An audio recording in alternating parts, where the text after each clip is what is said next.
Venezia ha dei bisogni che sono specifici, unici e non trovano ascolto. Noi come gruppo consigliare Szumski Resistere Veneto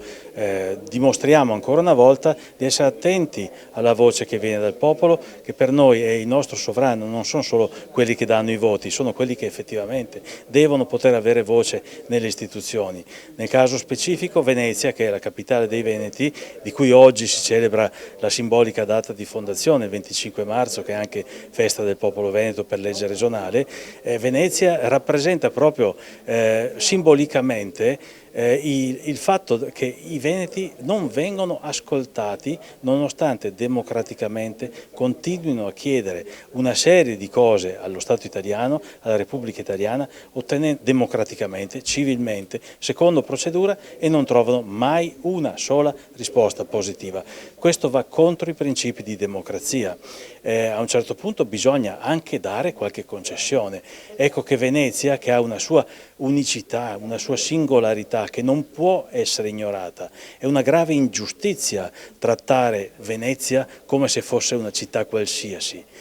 Venezia chiede un riconoscimento particolare per poter essere amministrata in modo consono alle sue caratteristiche e questo è il senso di questa proposta di legge che si unisce idealmente alla mozione numero 1 di questa legislatura, ancora senza risposta, che chiede di estendere a tutte le città metropolitane l'autonomia speciale che in questo momento sta venendo concessa a Roma. Venezia appunto fondata nel 421, ma in realtà lei sottolineava che insomma, è frutto di un lavoro molto più lungo. Certo, nasce dalla paura, cresce nell'ingegno e arriva alla bellezza, perché in queste terre incerte non c'era nulla, c'era solo la paura di chi le ha scoperte per trovare rifugio alle invasioni barbariche e ha dovuto inventare dall'approvvigionamento idrico, che è assolutamente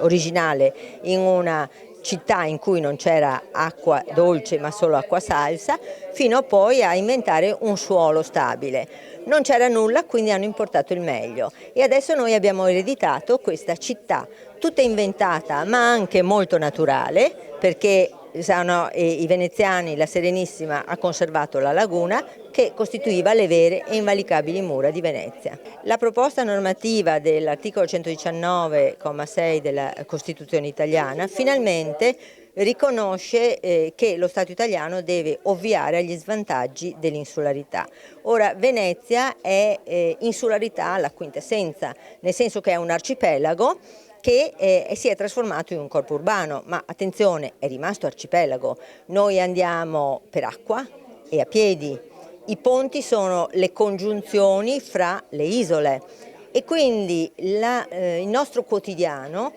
a Venezia è un quotidiano singolare, unico, ma deve essere tutelato non come una realtà speciale, non può essere omologata alla terraferma, non può divenire, come sta divenendo, il centro pedonale di Mestre Marghera. È importante riconoscere dunque, anche nella città metropolitana, la specificità dell'arcipelago Venezia per tutelarlo e salvaguardarlo, ma anche per tutelare e salvaguardare le altre civiltà di terraferma limitrofe, come Marghera e Mestre, che hanno un loro vissuto e che vanno valorizzate non come suburbio della città più bella del mondo, ma come realtà che hanno una loro dignità.